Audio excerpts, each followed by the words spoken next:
Thank you so much. I'm Dr. Catherine Cushinberry, and I have the honor and privilege of serving as the CEO of Hopelink, and I've been able to do so for a year and a half. I'm so grateful to see you here.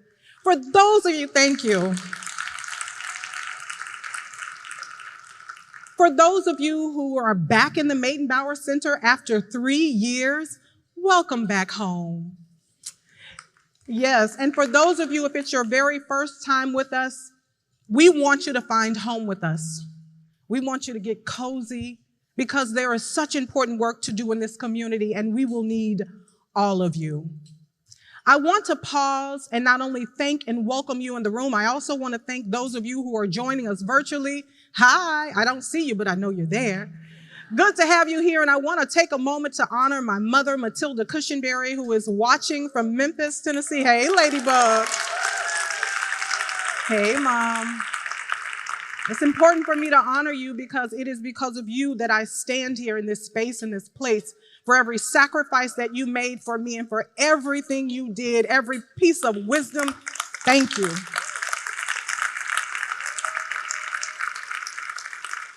I also stand here as the great-granddaughter of a woman who picked cotton and was a maid. I also stand here as the granddaughter of a Black woman in Memphis trying to get her business up and going for the Black community and struggled. And I stand here for my mother, who was the first-generation college student, and it gave us the opportunity to propel forward. So I'm glad to be here.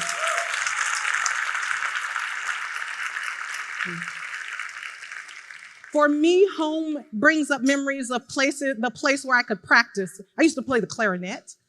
I practiced my public speaking. I had an opportunity to rest. Some of you may have heard me say it before, but organizations like Hopelink provided services for me to have those basic needs in order for me to do those things, to rest and thrive. And ideally, home really, it should be a place where you create memories, where you rest, where you build families.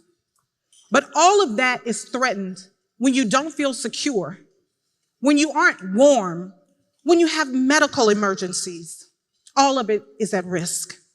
It also compromises our ability to focus on those other things, the things that we can really do to thrive even further. We all know that COVID put so much at risk for us and for our neighbors: security, warmth, basic needs. I want to pause and say thank you. Thank you.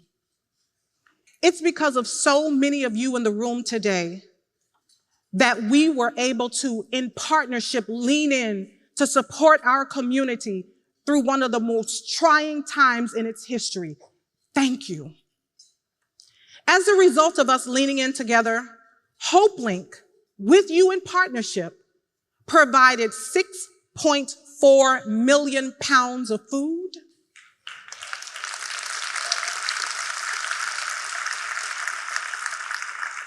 $5 million in energy assistance.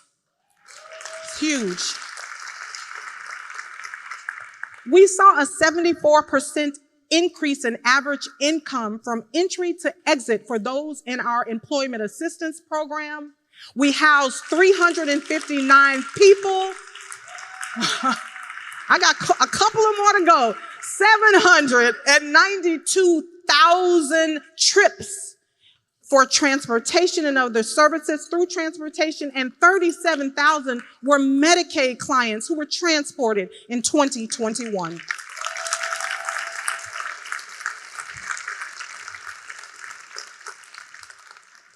And that's just some of what we were able to accomplish together. There's more work to be done. We see the rising cost of living, gas, food, affordable housing challenges in North and East King County. People are challenged to pay their rent, but also when you're challenged and worried about being displaced, it also affects your well-being. The rising cost for transportation for those who are trying to get into the central cities, the increased cost to do that, the time, and it also puts in jeopardy their ability to get to their emergencies or their needs that they have around healthcare services.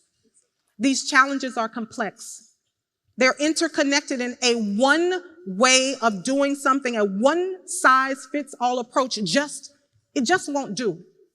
It can't do. That's why Hopelink, we provide 9 comprehensive programs to help our clients navigate all of these real and complex challenges.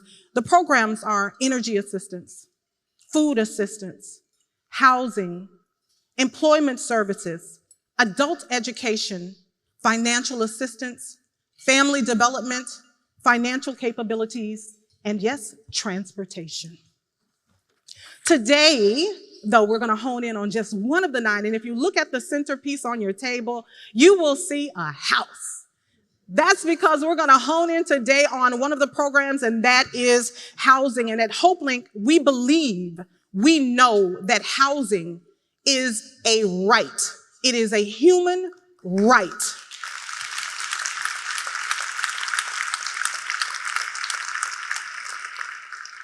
Every family, every individual deserves a home.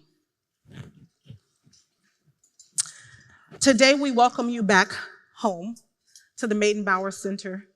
We welcome you, those of you who have already been on this journey, our legacy, those of you who are new, we welcome you to a movement. The community is shifting. The demographics are changing. The needs are evolving. And Hopelink does not have the luxury of doing what we've always done just because we've done it. We've got to be responsive, and we will need you in order to do it. We need to be walking lockstep with one another. I need you. We need you. If we do this really well, this movement, it will foster joy. That's one of my favorite words. You're going to hear like 1,000 times today. Fosters joy. It will cultivate self-empowerment and evolve us as a community, because we're going to learn with and from one another. There's no sitting in it anymore. We've got to stand up, but we've got to stand up together. Some of you have heard me say, even at the beginning, that my family has benefited from services like Hopelink, whether it was my family in Memphis, whether it was my family in Washington, D.C. It took us some generations to kind of springboard and bounce, but we did it. I stand here because of my mother and so many others, and there is a next generation coming in behind me. And I'm so honored that my cousin is here with me today, Ron Randolph. Thank you for being here.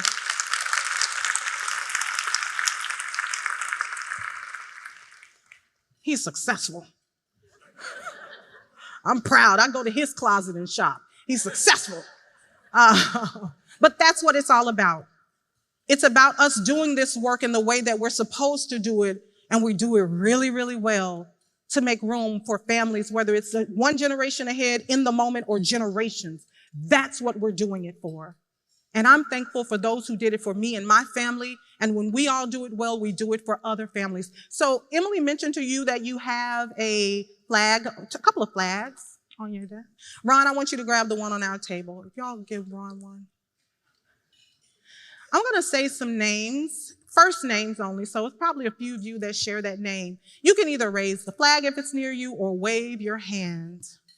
But when we do our work extraordinarily well and we address the changing needs of our community, we create spaces and opportunities for a Ron,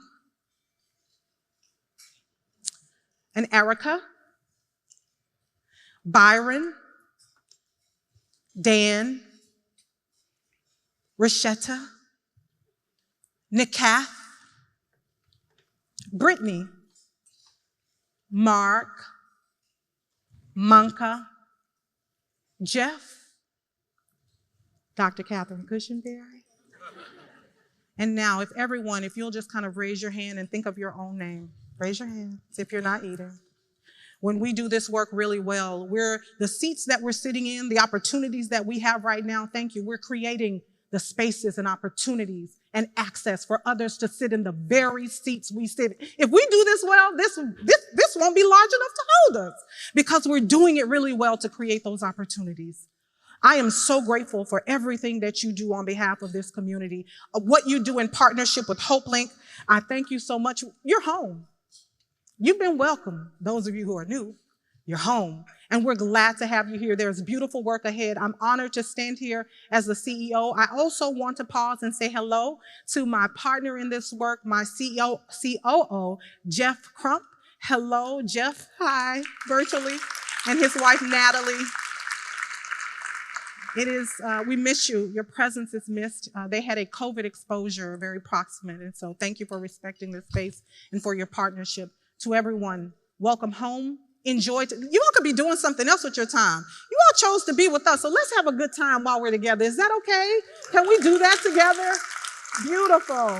Thank you so much. And it is my pleasure, it is my honor to introduce to you our Director of Housing and Case Management, Mallory Gustav Trask. Thank you so much.